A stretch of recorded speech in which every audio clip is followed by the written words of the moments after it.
Palingenesis by Simon Hereward.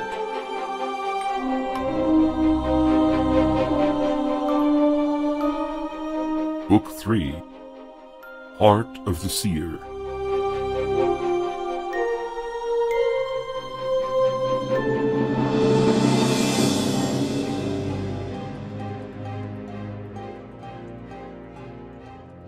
Chapter 2. Pass into Tarallon. An impenetrable fog obscured the early morning stars. The frost-cold air pressed in on man and beast alike, till the small gathering of Vadran outside the gates of Shirvan stamped their feet as vigorously as the large horse in their midst. They kept their distance, though, not sure if the magic the tall Viron had worked on the proud beast would avail them also. Javia stood to one side, her hands on the shoulders of the little prince in front of her. The boy's eyes were large and staring, his face stark and lifeless, like that of a doll. Only the little cloud of vapor marking his warm breath disproved this impression. There were no words now. They had said their farewells before. Yet they would see off this strange Viron man, this reborn renegade, departing on his desperate mission of atonement. Rune was aware of them, even while he strapped the bedroll and feed bags in place. Their silent agreement encouraged him, set his whirling thoughts at rest. They would not support him, certainly, if they believed his quest to be futile. He tightened the final strap. All was prepared. Rune touched the flank of the powerful animal, and felt a trembling excitement there. He stepped into the stirrup and swung into the leather saddle. The horse nickered loudly and tossed its head. He reached out to pat its neck as he had been told, gripping the reins tightly. The Vadran took a step backwards to give him room. Javia and Peric raised their hands in farewell, the swirling fog about them in ghostly waves of grey. Rune nodded in return, pulled the head of his mount round, and started in the direction of the causeway. Within moments the mist had swallowed the silent group behind him. The clip-clop of the great hooves on cobblestone filled the street. Yellow blooms of blurry light marked the street lamps, marching down towards the gate. An echo reached back at him from the walls of dwellings nearby. The great stone-arched gateway loomed up ahead. Vadran guards waved him through, their torches bright and cheerful, despite their solemn expressions. He smiled to think what an imposing figure he and the tall horse probably was to them. An awareness of the flooded fenland, dark and hidden behind the fog, pressed in on him as he paused under the battlements. The cold, briny water smothered the fields of Fenvale, lapping at the small islands remaining in the causeway that connected them. This route was the only way out for man and beast, unless one could produce a boat. If there were invading hordes on their way to this region, they would find the going hard and the rewards few.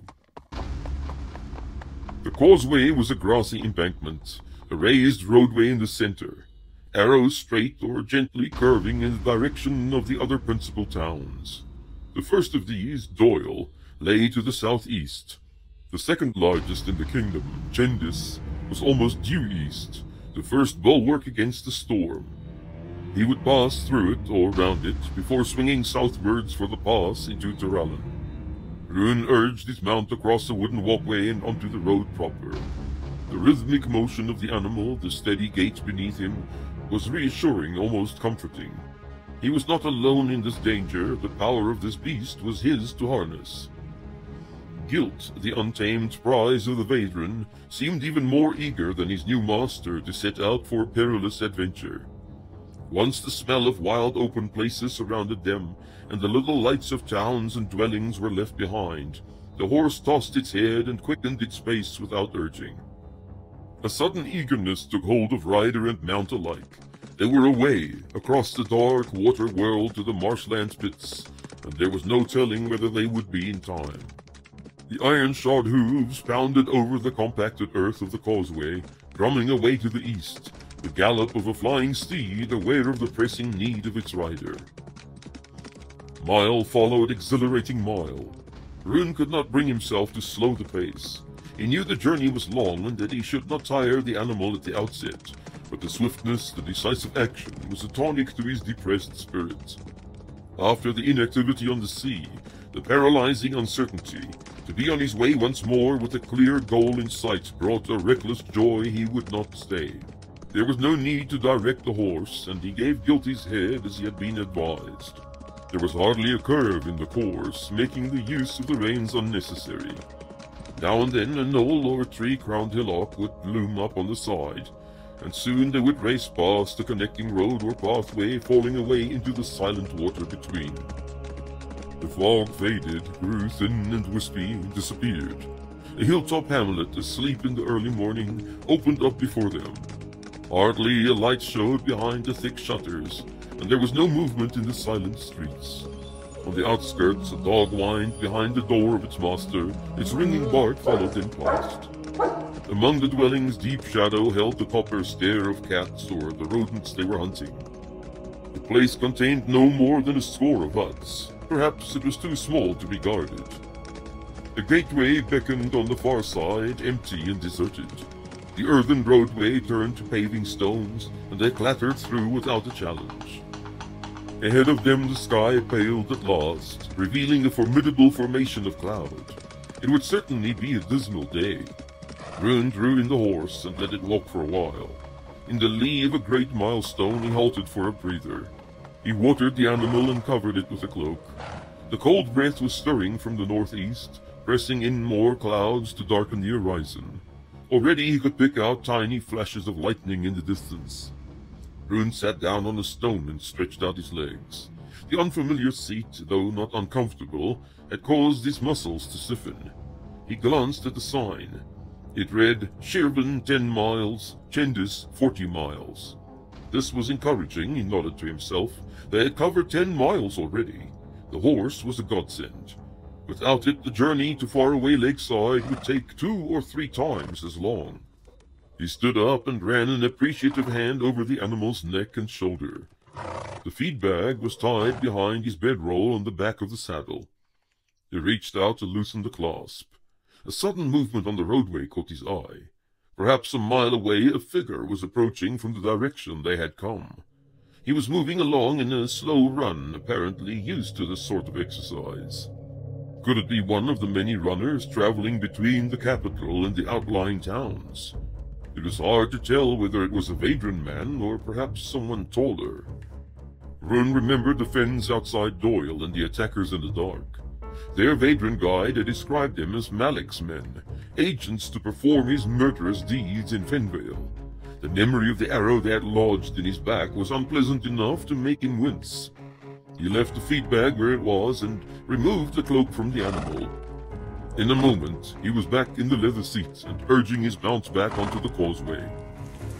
Into the wild noonday they traveled, stopping frequently, scanning the road ahead and behind at every opportunity. The peals of thunder were audible now, tardy accompaniment to the forks of white light playing in the east. Large drops of rain began to fall, sparse and heavy, slapping on the compacted soil of the road, dancing on the silent surface of the salty lake. Rune pulled his cloak closer around his shoulders and wiped his brow to keep his vision clear. Whenever he passed a clump of trees or a thicket of tall brush along the way, he dropped a hand to his blade heels. He was more nervous than he would have liked to admit. Milestone followed milestone. He passed a junction with a raised roadway snaking southwards to Doyle. 25 miles remained to gain Chendis. He would not stop anywhere for more than an hour until he had reached the pass, perhaps 45 miles away. There, no doubt, would be Vadran to watch while he snatched a few hours of sleep. Yet a strange foreboding troubled him, even about the places that were supposed to be havens in this land. Perhaps it was the violence of the elements into which he was heading, perhaps the peril awaiting him in Tarallon, he could not tell. What he had seen of the Vadran did not reassure him concerning their ability to hold what was theirs against an adversary of Malik's stature. The Lord of Lakeside had beasts of such power at his command that would shake the greatest warriors among the Viran, let alone their diminutive cousins. In spite of the close vigil he kept on the road, Rune did not encounter a single traveler till he was but 5 miles short of the large town of Chendis. He had slowed the great horse to a walk.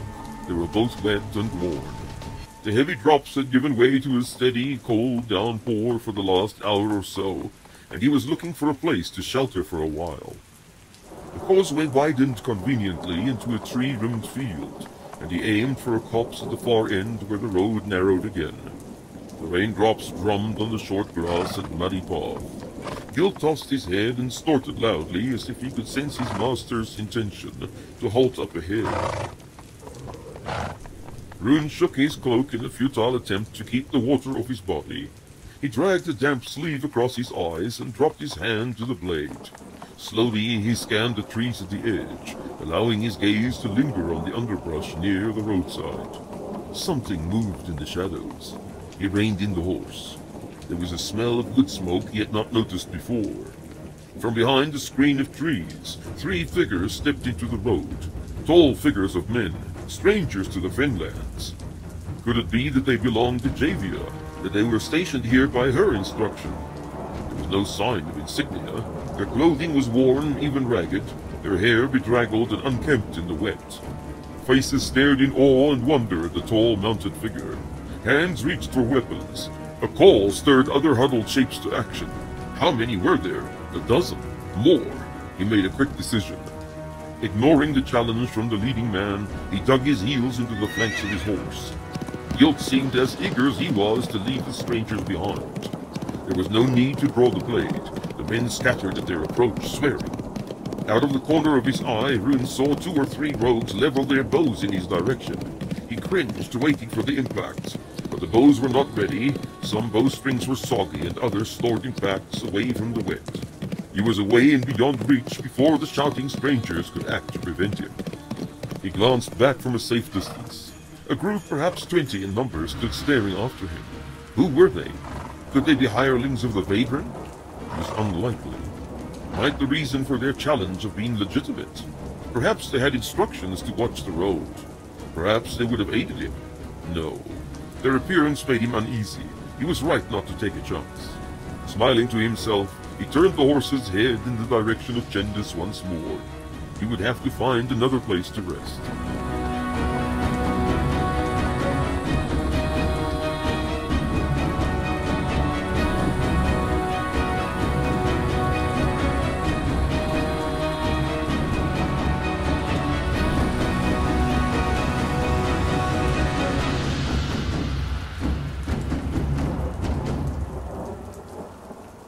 The town was well fortified.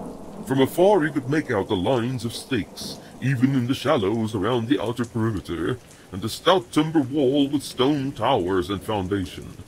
War machines crowned every available structure, and the fires burned under low timber awnings, ready for setting the pits of pitch ablaze. The road was wider now and paved with stone. The rain had abated, giving him a better view of the fortifications.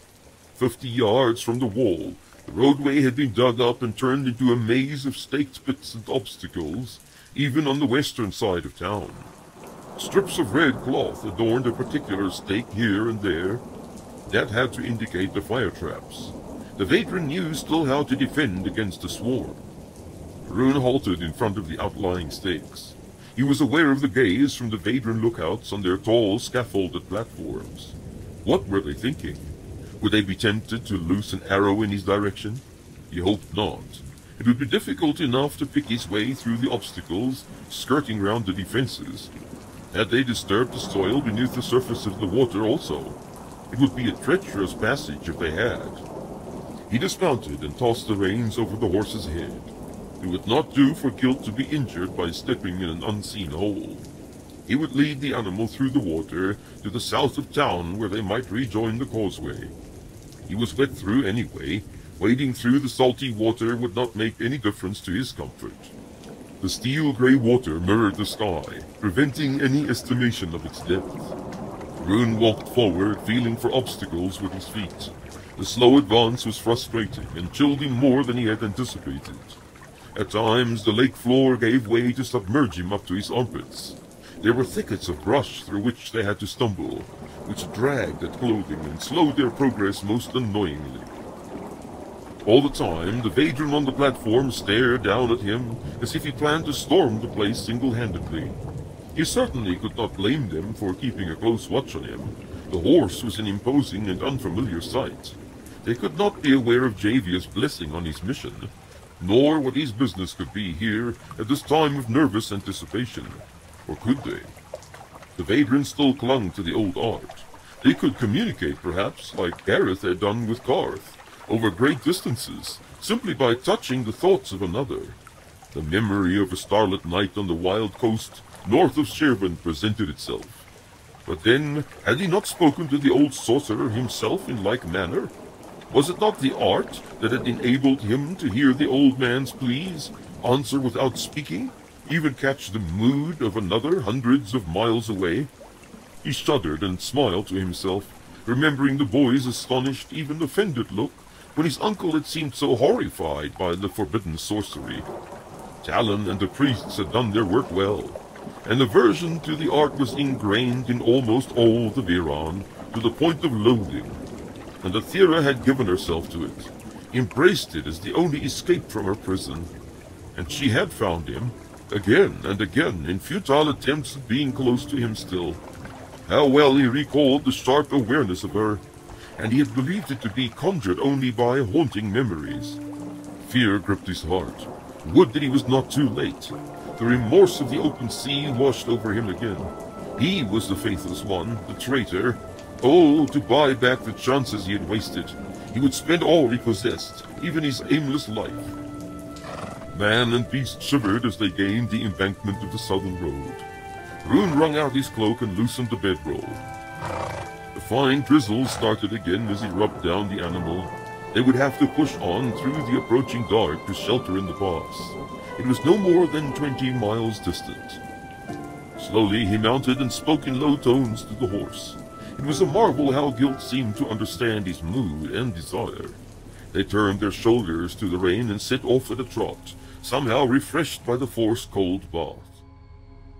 There were islands in the marshy waste now.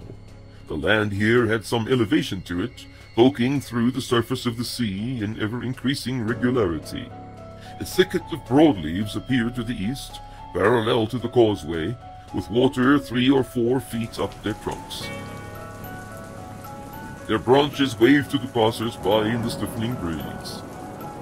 Perhaps an hour past Gendis, Rune noticed more movement than the stirring of leaves among the trees. Here and there, spindly, stick-like figures in 2s and 3s broke cover to advance on the road. He grew cold at the sight of them, these skeletal creatures, who seemed likely to have dragged themselves from the graves of the marshland folk. Guilt became restive, as nervous as his master, and Rune realized that the apparitions had not sprung from his imagination. What were they? He peered into the deepening shadows. The spindly forms noticed him too and peered back. Some quickened their pace in an ominous way, converging on him. Rune felt the prickling of his spine and touched the blade. He glanced back at the road. A knot of sticklings barred his way. Others moved to cut off his retreat. It was obvious that they meant him harm. He had to act, and quickly. He shouted to the horse and dug in his heels. Guilt shied away from the threatening clump and reared up on his hind legs. Rune was almost unseated by this unexpected action, and hung on for all he was worth. Lightning forked in from the east. As if on cue, a blast of wind and rain overtook them all, momentarily obscuring the sinister creatures. Guilt, eyes staring in fear, set off down the road as though lashed most cruelly. Rune hardly had time to draw breath before they struck the sticklings. The slight bodies were scattered, several knocked off their feet, the snarling of their rage like a shattered scream. Rune made no attempt to rein in his flying mount. If there were more of these horrors on the roadway, it was best to break through at speed. The fear of them was potent, like a sharp odor in the air, sickening and petrifying. What could they be? Oddly, they reminded him of the Ra, the bat-like predators of the coastal fens. Had Air not mentioned something about their transformation, and the creatures that were born from it? Were these the dreaded swarmlings on everyone's tongue? Lightning lit up the flooded fields, playing over swarming bodies dragging themselves through the water. The wind was a gale, driving them on, the pouring rain a goad. And he was flying before the storm, the road open and beckoning, and escaped from all the horror. Despite the deluge, he could hear the voice of the swarm, alien and insatiable, the voice of death, and he felt it coursing in him, till he could shout with it. Behind him was death, ahead lay life and purpose. The drumbeat of the galloping horse beneath him rose with the storm, drowning out the dead past, the fear and anger. Thunder roared all around them, and his voice rose with it, lost in the mayhem to all but his own ears. Lightning flashed on all sides, the horses whinny like a scream, and the rain sweeping in. He was running free before the storm.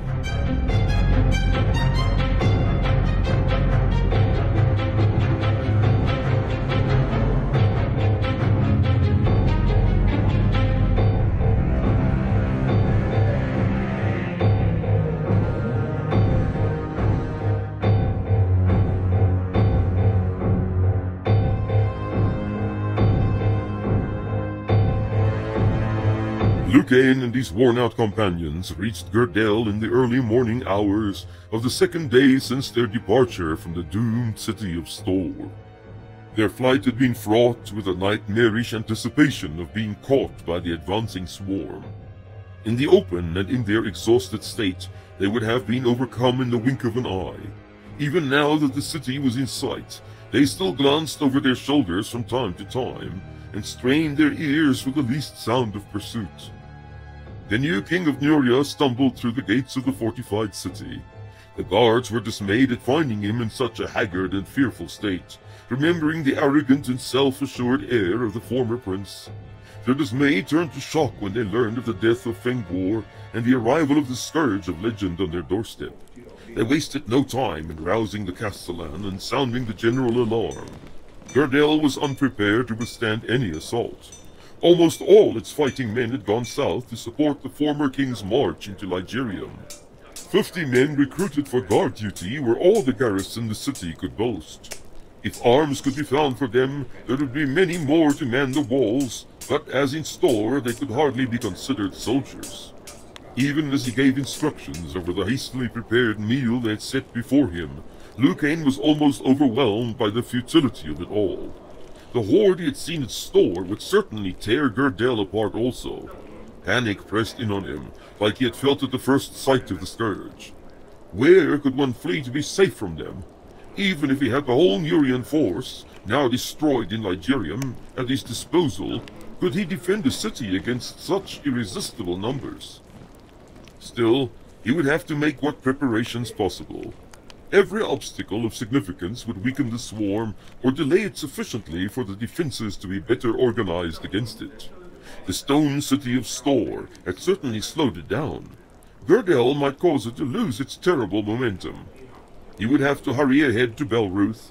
There the scourge had to be halted. Byrand in his untouched eastern force was a bitter thought. Would the Count not make a bid for the throne of Nuria, now that Fengor's line in Belruth had been crippled?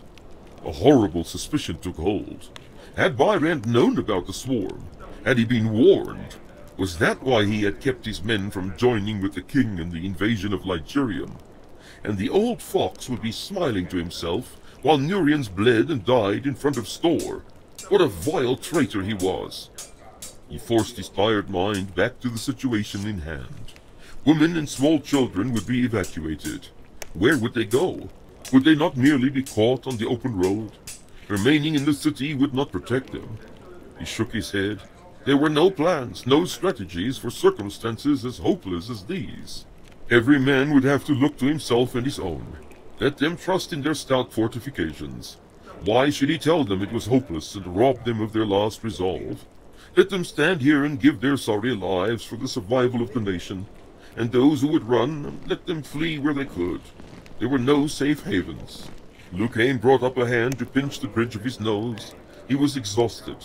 Despite the terrible urgency, he would have to snatch some rest here before continuing. Many times he woke from troubled sleep till he gave it up altogether. He would make for Belruth and the remote possibility of refuge without further delay. His little band set out into the late morning drizzle. They were nervous, watching the hilltops in every direction. The extreme exertion of the previous days and the short, inadequate reprieve in Gerdel could be seen in their expressions, their drooping shoulders and weary gait. Fatigued though they were, every man was relieved to be on the march again. 2 long days and a night would bring them to the capital city of Belruth. Perhaps there they would be beyond the reach of fang and claw. The men of Gardel were left behind in a state of utter confusion. Their count had fallen outside Store with Fengor the king. The captain left in charge had little experience. The hasty departure of the new king and his small squad did much damage to the flagging morale of the inadequate garrison. The city armory had been emptied for the invasion of Ligurium. The tools of butchers and blacksmiths had to be placed in the hands of would-be defenders. Everywhere a sense of disbelief and shock descended. No one really expected to beat off the attack of what they now considered an irresistible foe. The king would not make a stand here, he had deserted them. They manned the walls in fearful silence. From there they scanned the roadway and meadows in grim expectation. They did not have long to wait. By mid-afternoon the vanguard of the Scourge appeared on the road from Store. The first creatures they saw did not appear to be in any hurry and were spread out in groups of 10 or 12. The men of Gardel took heart. Perhaps the storming of the fortress of Store had cost the swarm dearly. Perhaps their numbers would not be as great as King Lucane had described. It might just be possible to keep the hordes from scaling their wall, and thus the city might be spared. Those who had stayed instead of fleeing up the roads to Belruth or Lundvir now crowded the battlements to catch a glimpse of the menace. They speculated about the seeming tardiness of the horde. No one had knowledge of these creatures, or the measure of intelligence they could possess. What would be their greatest motive? Only the need to find sustenance? Were they anything more than brute beasts? Hammers were beating all over the city in a last effort to shape steel blades against the invaders. The odor of an ample, even meal wafted from every window. It could be the last for the men of Gardel. In the gathering shadows outside, the creatures with their odd, hobbling gait multiplied.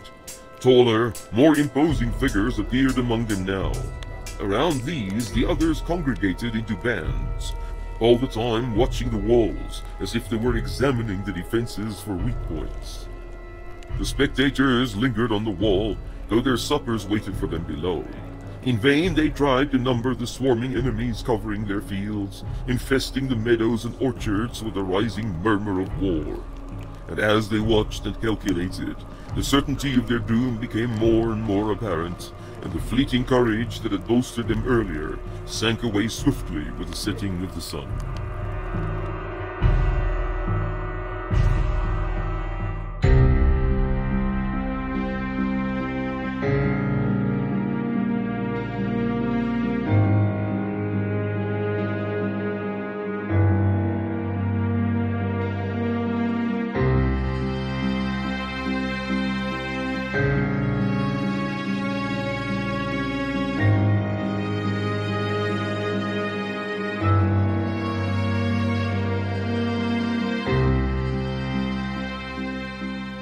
The rain lashed them on, man and beast as one, outrunning the night and the terror that it concealed.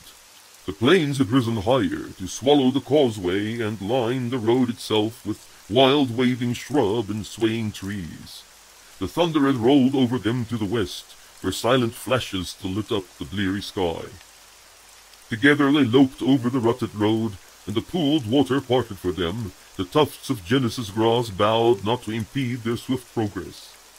Rune clung to the reins, leaning into the rushing wind. His fingers were numb and stiff, almost without feeling now, yet it mattered little, for the animal's every move seemed to be an extension of his thoughts and desires.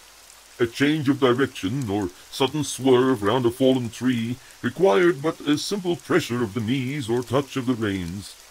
Silent communication of intent passed between them as if they had run like this for cycles on end. And there was consolation in the strength of this companion, a comfort in such unconditional unity of purpose. There would be no breach of faith here, no betrayal. Guilt would give and continue giving till there was an end to his power. Such loyalty one could not find in men, or at least not in any that he had met. Although the boy's devotion, undeserved and rejected, could compare, yes, even surpass, since it had prevailed against ill use and hostility. And Aethera, In her fear and forsaken state had lied and lied to save him, not to destroy him. How could he have been so blind? How could his hurt have dulled all his senses, yes, and his heart also, with such a dedication? Regret now would consume him on this wild road, the piercing grief of a repentant traitor, make him plead and beg for redemption. And he shouted into the wind, while the heavens wept with him for the anguish he had caused, and that had returned to visit him. Athera, I am sorry. I repent of it now. My bitterness and seeing only my own hurt. Wait for me in Lakeside. Give me this one chance to atone. Gareth, wait for me. The rush of water grew louder, a stream had joined the road. Gilt's hooves struck stone, and he slowed as the way angled upwards. They had reached the pass. Rune led the tired animal slow to a walk. He had not travelled this way before, and knew not how steep the path would be. After the wild gallop, the horse deserved the rest. He would find a large rock and get out of the wind for an hour or so. The swarmlings were far behind them now, certainly. Huge white sandstone blocks littered the lower slopes of the northern sweep of the Fanghill Range. The veterans simply referred to it as the South Peaks, a dreary, unproductive region with shallow, stony soil exposed to the whims of nature. The fallen stones often formed open caverns large enough for shelter. Into one such hollow Rune led his mount. He rubbed down the horse and covered it with his wrung-out cloak. It was a poor comfort, but he could not do any better for now. The feed bag came out for Gilt, and Rune scratched around in his pack for a bite to eat. He ate sparingly, even though he had a good appetite. There were rations enough, but he had to remember the journey beyond Lakeside, when he would not have the swift steed to carry him, and could well be encumbered by a weak or injured child. It might be that he would have to find a hiding place and remain there for a while. It would be wise to have enough provisions on hand for such a possibility. While he ate, he regarded the soaked bundles that were his supplies. There was a change of clothes for him, food for at least 7 days, clothes for the boy, and the bow from Peric of the Veteran. He could take little more, since he would have to be his own pack animal once he reached his destination. The sound of boots on loose stones jerked him out of his reverie. Light from a lantern swelled round the edge of his shelter. The blade was in his hand and ready before the figures of 2 Veteran could step into the hollow. The leader stopped short as the light played over the chrysolite weapon pointed straight at him, causing the one behind to blunder into him. Hands were raised in haste. Prince Rune, we mean you no harm. We were sent to meet you and have been searching the last hour. Come with us, if you please. The captain is waiting in the pass not a mile from here. We have a fire and shelter. He smiled, showing good teeth and the wrinkles round his eyes of one used to mirth. Such a face one could trust, thought Rune, but merely smiled in return and put up his blade. Of course, my good fellow. Anything to escape this flood. He left the cloak draped over Gilt as they trudged out after the Veteran. The prospect of warm food and a dry bed was extremely inviting. The Veteran captain was bearded and had a face lined by many cycles. He seemed thoroughly impressed by the huge horse and its rider, and kept his gaze fixed on Gilt, even while showing Rune to the fireside. A place was set for the visitor at a low wooden table, and warm food brought almost as soon as he sat down. A series of caverns, some of them man-made, housed the Veteran watch in the pass. There was ample space for 100 men or more, with provisions for a season and room to spare. The meal was steaming hot, and the mug of wine mulled and spicy. Rune sighed with satisfaction. He managed to say a few words in between mouthfuls. You were expecting me, then? The captain smiled widely. He obviously knew of the Viron aversion to and ignorance of the art. That we were, Prince, and glad to be of service. Haven't had that privilege before, meaning to extend hospitality to a Viron lordling. Rune nodded. Well, I certainly appreciate it. He scraped the last of the stew out of the bowl with a hunk of bread. The captain called over a red-faced guard. Tane here will show you where you bunk down for as many hours of sleep as your haste allows. Just tell him when you wish to be roused. Rune pushed aside the events of the day. He was tired in mind and body and would need clarity and vigor for what was to come. 40 miles remained, and then Lakeside awaited him. A plan for the rescue had already been formed. What would happen afterwards was not so clear.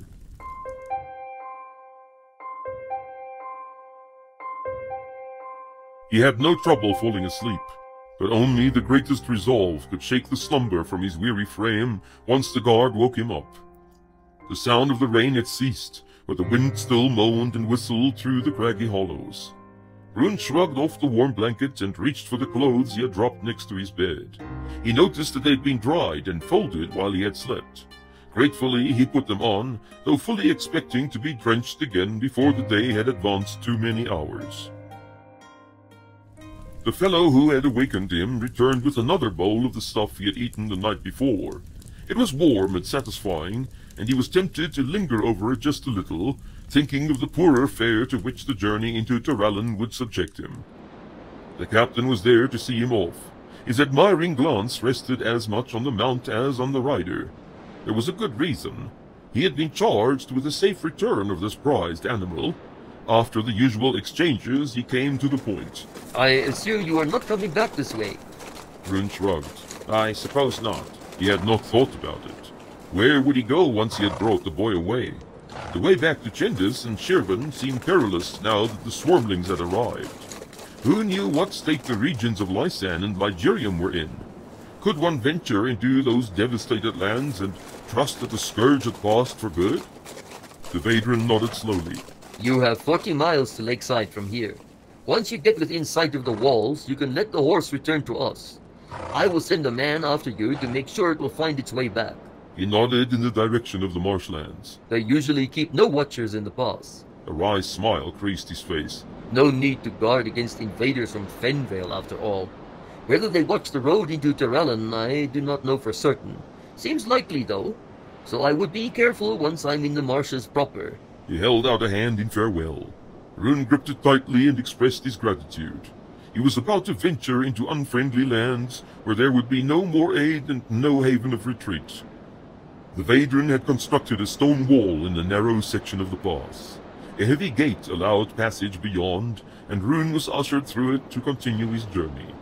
The structure would not keep a determined enemy out for long, he noticed, but it would deter raiders and vagrants, as well as delay an invading force sufficiently for the country beyond to be warned and prepared. The road through the pass to Tarallon was little more than a goat track, unused and unmaintained. A mile or more contoured through foothills, but then the ascent started in earnest. He led his mount up the steep trail, rounding cliff sides and knoll, often with precipitous drops on one side or the other. It would not be an easy thing to drag an invading force of significant size through it, he decided.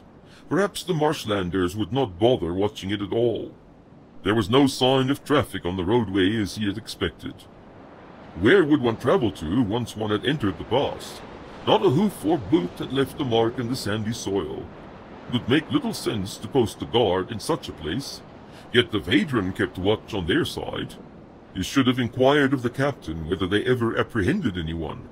But then, if the marshlanders knew the pass was unprotected... The descent into Malek's realm was even more precarious than the difficult climb to the summit of the pass. In places, Rune had to dismount and lead the horse as he had done earlier. It was a slow and laborious process to reach the plains below, and the morning fog had already retreated before a weak sun by the time they were among foothills once more. There was little vegetation now, and they were soon exposed on the open road for any potential watcher to spot with ease. Rune's only consolation was that there seemed to be hardly any cover for such would-be spies to lurk behind. He would probably see them as soon as he was observed, though he made quite a large target, mounted as he was. It felt strange simply riding into the enemy's domain without opposition or apparent danger. Somehow it seemed too easy, too brazen, considering what he had already witnessed of the power and guile of this insidious lord. Would Malek be aware of him even now, laughing to himself that the Nurian exile was fool enough to venture into his lair once more? He had to smile at the thought. Could he presume to be significant enough for the master of such grand schemes as the Swarm to notice him, or even better, acknowledge him as a threat? Why had the great lord abducted Gareth? How could a child be a danger to him? A memory came to him, something Gareth had told him about the death of a shepherd boy in the Belruth Hills. A death that had been meant for him. Imran's beard, had they dragged the boy to Lakeside to slaughter him like that? But no, Cale had said he was still alive. Perhaps they kept him only for questioning. Ruin's hand shook on the reins. What he would do if they had hurt the boy. The noonday sun was obscured once more behind heavy clouds. There seemed little chance of rain, though, for the clouds were high and there was no movement in the air. What roadway there was had long since dwindled into a maze of tracks and dry stream beds, often running to holes of stinking swamp water, choked with weeds and low shrub. Clumps of stunted trees appeared, dotting the featureless landscape. The northern swamp seemed thoroughly deserted. No one could eke out an existence here. Ruin picked his way among the muddy pools and knotted grass, thankful that the rainy seasons had not commenced yet. Traveling through the bog without a proper road while it was waterlogged would take twice as long and would be dangerous if not lethal. A few 10 days later and the place would be a lake of brown water, alive with snakes and predators, with hardly a place on which to sit down, let alone build a campsite. Only at this time could one find the dried roots of shrubs and grass to use as fuel, and be safe from the myriads of stinging insects the new rains would stir up.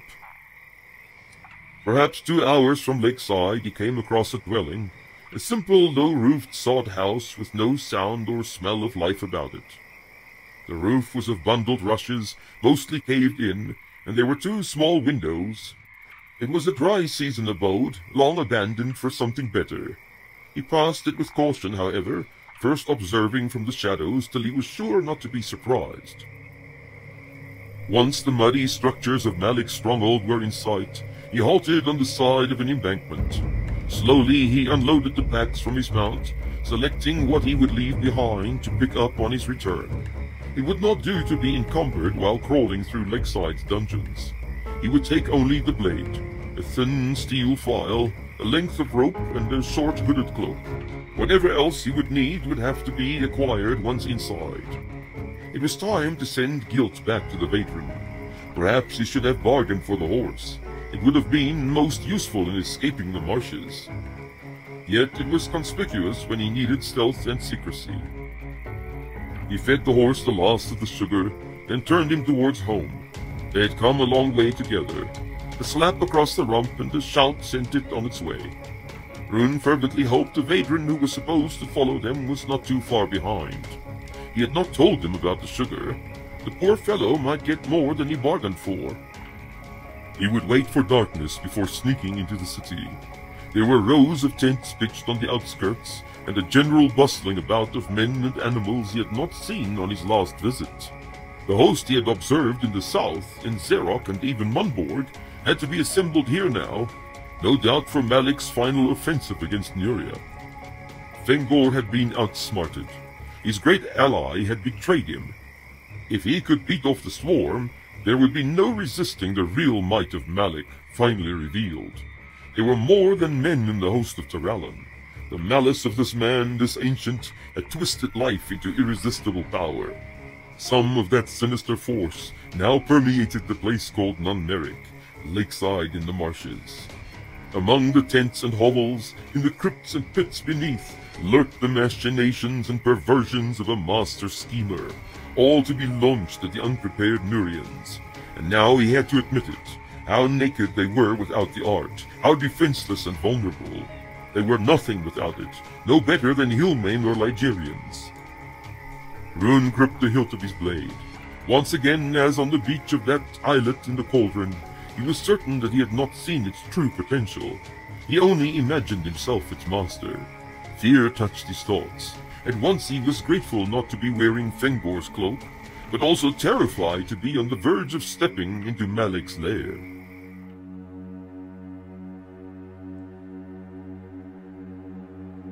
The swarmlings had consumed everything they were able to reach throughout the city of Amorous. The dry provisions like flour or oats, even some vegetables and fruits, had been left mostly untouched. It was not a difficult thing to find supplies for the men, women, and children who had congregated here. Apart from Assar and Malvor's 100, there was the 150 sheltered with Tregoran, as well as 30 or so hidden in cellars and storerooms throughout the city. These wretches were found after Melvor and his men conducted a search similar to what they had done in Breck and Nicoma. The survivors of Amherst were haggard and stunned into silent compliance. Their eyes pleaded for the reassurance of arrangement and order. They followed simple instructions as if their lives depended on it. Melvor's uniform became a symbol of confidence, and a little crowd went about with him wherever he went like lost children. The end of their world had come upon them, and somehow they had escaped it only to founder in the emptiness of its passing. There would be no more market days, no haggling over prices or gossip over a cup of ale. The temples were deserted, and their function obsolete. No more priest, no more ritual. Even the coins in one's pocket had no more meaning. Who owed what to whom mattered not, for the debtors were gone and the landlords had perished. No one would collect the rent or taxes for the king. No one would bring in the flocks and produce from the fields. The loom and spinning wheel stood motionless. The hearth was black and empty. Still, the strangers from the south brought a little life and color back into the soundless streets. Some of the horror had faded from their faces, and they spoke loudly and openly, even laughed. And among them was the Princess Haldred, as much the mistress of Amherst as the former Duke Perian's wife had ever been. Had she not returned from the Southlands with these others, her son with her still, right from the very path of the scourge? Was there a god somewhere, after all, who would protect and assist? Was it not that they had simply forgotten how to reach him? Every soul was crowded into the spacious courtyards of the ducal palace. Huge fires were lit against the fear of the dark and the haunting memories. There was food in abundance and unreserved companionship, almost embarrassing in its intensity. A neighbor had become precious, the imposing of others a comfort. Even the king, bareheaded and shaken, moved from group to be touched and talked to, as had never happened before. Tregoran, trembling with emotion, grasped the hands and embraced the little ones who had been spared, and everywhere he went spoke of the son he had not heeded, and whose life and testimony could have saved the entire city and kingdom. And he asked forgiveness of every man, and wept when they pronounced it in wonderment, with bowed heads, feeling the weight of their own guilt, the jests and gossip they had spoken to one another. Vengis's name was on the lips of all, though spoken with reverence for once, and with sorrow and regret, for the measure of his courage and the perseverance of his soul in the face of their stubborn stupidity. In the morning there were friendly words and timid smiles for one another, as they broke their fast together in the dining hall. Hussar of Breck, a peacock feather in his pointed hat, led the southern folks in a little song to the delight of all, bowing low to the almost frantic applause. Then Haldred rose up to sing of old Arois and the sea, and all joined in, lifting their voices in hope and longing, a prayer for the days of peace and restoration. Melvor watched the faces of Berian and Estian, heard the voices from Lysan and Ligerium, contrite and grateful. How beautiful it was, he thought. These same ones who would cheat and undermine, who were capable of malicious dealings and utter selfishness, had found conditions under which they could be generous and kind, caring and selfless. How sad it was that it took a cataclysm to drive them to it. He thought of Fengor and Talon. How small and blind they were. They had lost their art, it was true, and all that remained to them was to be consumed with petty jealousies and the insanity of unbridled ambition. Yes, Nuria was to lead weaker nations, but not with the blade, and if they could not lead them to the state of mind now expressed in these poor refugees, they had better leave them to their own devices. Tregoran called for a meeting later that morning. Melvor was almost relieved to attend, since it allowed him to give his admirers the slip. When he entered the council chamber, the king was already waiting. Rewin, the queen, Hussar from Breck, and Haldred were in attendance. Through the open window they could hear the sound of children playing in the courtyard. The king nodded to him as he took his station. Captain Melvor, I will take counsel with you and these here present concerning our course of action. He looked at Hussar and Haldred in turn as he spoke. Melvor smiled to himself to hear the formal address of the erstwhile king, as if they had still the fate of kingdoms to decide, and not a mere handful of refugees. Before he replied, he caught Haldred's eye and saw the same sentiment reflected there. My humble experience and limited knowledge are at your service, my lord. Tregoran noticed something of the exchange and raised an eyebrow at the reply. A fleeting smile lifted his serious expression. Well may I make use of it, sir. One such as I, who have been blind to good counsel for most of my life. He waved a hand. But let us hope to serve the few better than we did the many who are lost to us. This thought at least was sobering enough. Malvor let the little smile fade. Instead, he turned his gaze on the open scroll spread out on the table before them. It was a depiction of the kingdom of Ligerium, from the Tristwood in the south, up the coast past Arius and Varus to the Darkweed in the north. Tregoran sighed deeply as he studied the familiar lines. He swept a hand across the surface. Where do you suppose, Captain, have these creatures gone? Malvor leaned over and pressed a finger on the map at Nakoma. We know they entered here, crossing the bridge at Nakoma. The main swarm, I believe, traveled directly north to where we are, but there is a strong possibility that the faction broke off to head for Arius and the coast. Tregoran gasped. You believe this? You believe the capital is lost also? Malvor regarded the stricken king steadily. I'm afraid we have to consider it as possibly true.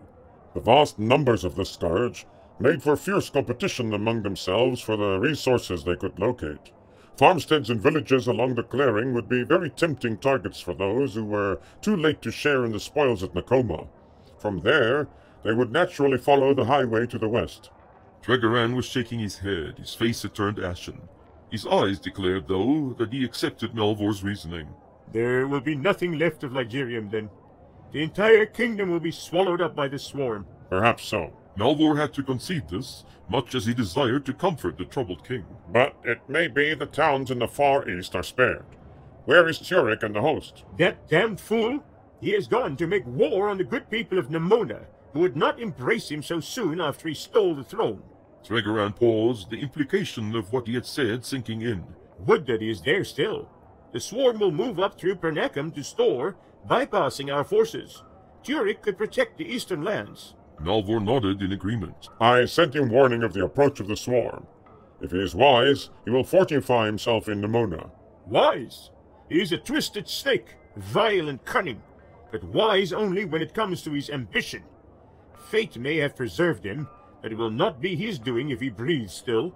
Malvor smiled at the vehemence of the king's words. I don't know about fate in this case, but if the Eastern Kingdom survive at all, it will be because we were given the chance by your daughter here.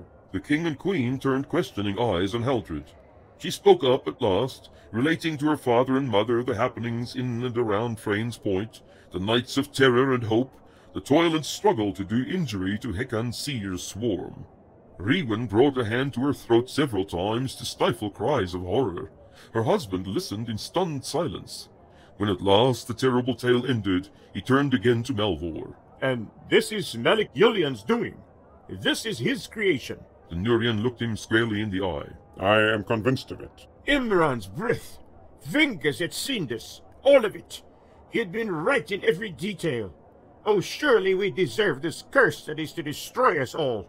He stared at the gathering in dismay. Asar broke the silence. That may well be, Maresh. But here we are still. Few in number, maybe, but able to make decisions and remove ourselves from harm's way. The swarm that is past is not our only concern. The host of Lord Malik, the Undying, will pass through this place on its way to complete the destruction of Nuria. Also, Hekan Sear, the brigand of the Wasted Lands, is marching northward with his band, burning and pillaging as they go. No doubt he would want to secure the best spoils for himself before the hordes from the south arrive. Tregoran listened in disbelief. We are trapped between the horrors that tore our city apart and the one who set them loose. Where could we run to be safe? Should we try to join with Turik? Malvor shook his head. Lord Malik would not let a Ligerian force remain intact to threaten his flank. Either he will annihilate Turik or force him into submission. Unless, of course, the venerable Duke is already in his pocket, which is quite probable. Tregoran had to agree. There were too many strange coincidences in the sudden rise of Turik to power. The impossible resistance in Lysan, the melting away of the southern raiders at his approach, the inexhaustible war chest to fund his forces. Turik could be as much of a threat as the invading enemy host. Asar voiced their thoughts. Where should we go then? We cannot remain here. Malvor had made up his mind. We need information. We are sure to blunder if we decide blindly. I propose we send out scouts. Up the road to Eruis, to Pernacum and the border, southwards to Nakoma to make contact with Hekan's band and watch them. Also to the east to find Turik if possible. Once we know what has transpired throughout Ligerium, we can decide where we can secure a refuge for these people. There were nods from everyone. Malvor would organize the scouting parties and set out guards on the walls. Within days they would hear from the south and know whether Hekan was drawing close. It was always possible to shelter in the surrounding woodland if the raiders reached Amorous. In the morning, men went out in all 4 directions. They traveled in groups of 3, one to return as soon as contact was made or the destination reached, the others to remain until relieved or an unexpected event occurred. Those on the road to the coast soon encountered a column of bewildered and fearful people, fleeing westwards and numbering close to 200. They had been in the harbor or docks when the swarm had struck the city, and managed to escape by boarding the closest vessels and putting to sea. Yet, once free of the carnage in the town, they were set upon by sea ravens waiting offshore, and forced to land to the south or be taken. It was this new threat rather than the passing scourge that they were fleeing. There was no real leader among them. Most were simple people from the poorer quarters. They were overjoyed to learn of Tregoran's survival, having expected Amorous to be overrun and destroyed, judging by the numbers that had fallen on Arius 2 days before. The news of other survivors invigorated them to rush forward to the city in the hope of some measure of security. Malvor and the king received them gladly, having feared greatly that none would escape the capital. The news of the Sea Raven's treachery was grave, however, for no aid could now be expected from that quarter for Varus up the coast. It was also clear that Malik had gained the alliance of the pirate lords. Any hope of escaping by sea was thus dealt a severe blow. The refugees from Arius were made welcome among the motley band. They huddled with them around the low fires, telling their own grisly tales and weeping softly for the end of all they knew. All shared the misery and despair of loss, the turmoil of spirit brought on by confronting something as unimaginable as the swarm. Malvor selected the fit and strong to bolster his guards. He dispatched a number to relieve his scouts.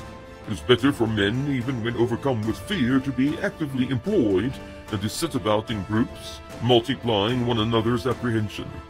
There were weapons enough about the place, either discarded by fleeing soldiers or torn from the hands of the defenders. He could equip a sizable force, even if they were untrained and had little nerve for fighting. The training officer in him could not abide idleness or lassitude when an effort could be made to improve their ability to resist. Still, he harbored no illusions about the worth of these recruits.